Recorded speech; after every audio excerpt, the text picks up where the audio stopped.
Добрий день усім небайдужим до мистецтва взагалі і малювання як одного з мистецтв. Сьогодні почнемо екскурсію по творчому процесу створення портрету. І як завжди, коли виникає запит зробити портрет, з'являється питання, як же ж його робити. Особливо в сучасних умовах, коли ви частіше за все ніколи не бачили персону і не можете скласти своєї власної оцінки схожості портрету з людиною. Якщо раніше художники завжди працювали з моделлю вживу, або повністю, або наполовину з фото, то зараз це не вважається за потрібне, а в випадку з дітьми так і взагалі зайве. Діти дуже непосидючі, і малювання з натури – це стрес для всіх учасників процесу. І, як ви здогадалися, сьогодні ми будемо розмовляти саме про дитячий портрет. Спробуємо описати процес. Коли до вас приходить одне або кілька фото, з яких треба вибрати найкраще, і ви визначилися з тим, яке найбільш вам здається естетичним та комфортним для роботи, можна подумати, яким ми уявляємо портрет і особистість. Багато відомих портретів саме відображують людину у найбільш повно розкриваючій особу атмосфері. Полководці на конях, лікарі в халатах, науковці з інструментами та книгами тощо. Коли ви вже передивилися цілу дюжину портретів у інтернеті, і не тільки цікавих художників, а й окремих інтелектів, і ви вже не можете банально змалювати фото, а вам потрібно диво, казка або вибух емоцій, ви починаєте ускладнювати собі життя і роботу. Тоді портрет має стати не просто обличчям, а цілою захоплюючою розповіддю, книгою, до якої хочеться повертатися іще та іще і перечитувати. Тоді ми починаємо фантазувати і шукати інший спосіб, у який ми зможемо розкрити або доповнити ту інформацію про людину, яка у нас є. І тут було б послідовно поспілкуватися з дитиною і спитати, а чим, власне, вона цікавиться, з чого складається її життя. У нашому випадку інформацію отримати не вдалося, і це навіть чудово, бо натомість нам дали повну свободу доповнити образ на наш розсуд і смак. І тоді, наприклад, у нашій уяві цілком можливо доповнити образ дитини тим, чим ми би хотіли наповнити життя власної дитини. Так починають формуватися частинки образу, і це вже не наша викривлена реальність, а трохи чистого незамутненого чарівництва.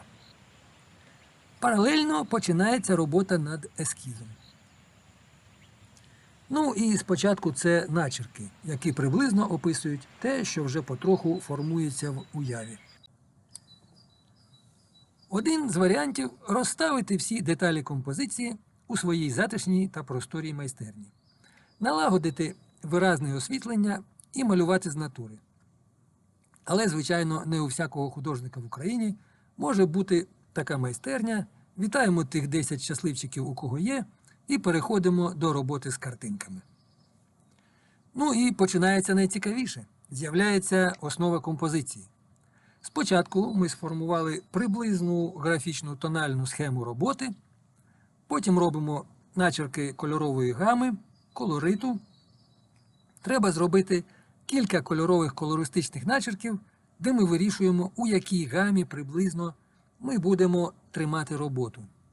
Робимо більш точний ескіз з урахуванням масштабу, якщо ви прив'язані до розміру полотна, або робимо ескіз вільно і масштабуємо до потрібної величини і замовляємо потрібний підрамник під наші пропорції. Ось ми бачимо, я зробив ескіз в акварелі. Далі методом аплікації представляю варіанти котика на передньому плані. Ось він у нас темний, ось блакитний і нарешті світлий. І ще був варіант, де кіт просто лежить. Далі додаємо окремі кольорові плями, під якими ми маємо на увазі будуть квіточки, пташки або інші маленькі об'єкти для доповнення композиції створення ритму. Після цього починається збір інформації, тобто картинок, за допомогою яких ми можемо визначити, якими саме будуть окремі елементи нашого портрету, щоб передати саме необхідну атмосферу та настрій.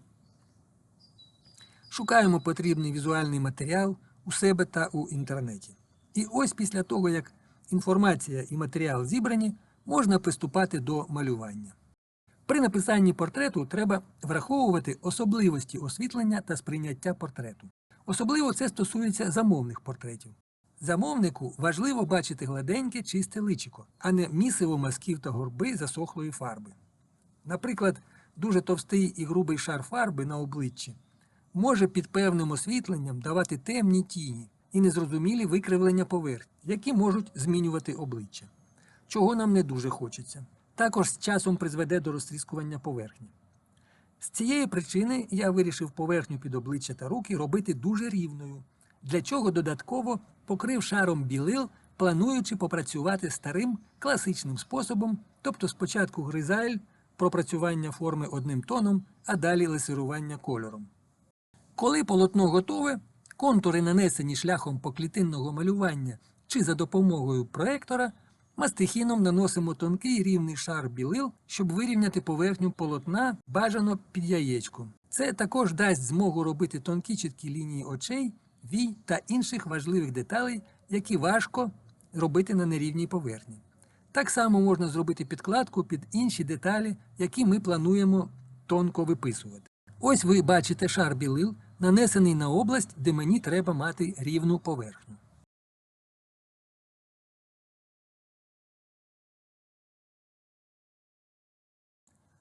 Ось початок. Ми зафарбовуємо прописку навколо покритої білилами області, яка сохне. Далі продовжують з'являтися елементи нижньої частини – квіти. На місцях майбутніх квіток я також роблю вирівнювання поверхні вже кольоровими підкладками під колір квітів. Ось тут на квітах вже з'являються великі деталі. Далі робимо прописку кішки. Наступним етапом з'являється папуга, який її дражнить.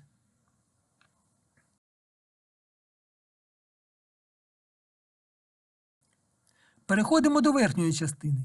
І тут ми бачимо, проявляються більше птахи і квіти, гілки дерев.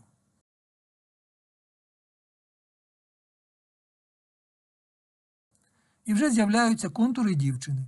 І також більш деталізуються квіти навколо неї на передньому плані.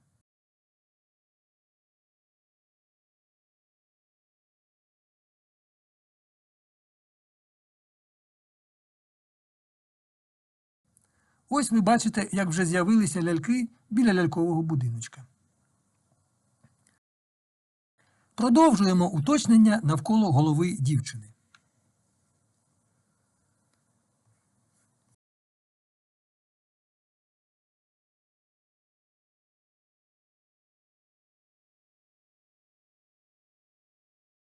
Ну і до цього часу вже висох наш шар білил, і ми можемо поступово проявляти деталі сукні, стрічки, бінокль.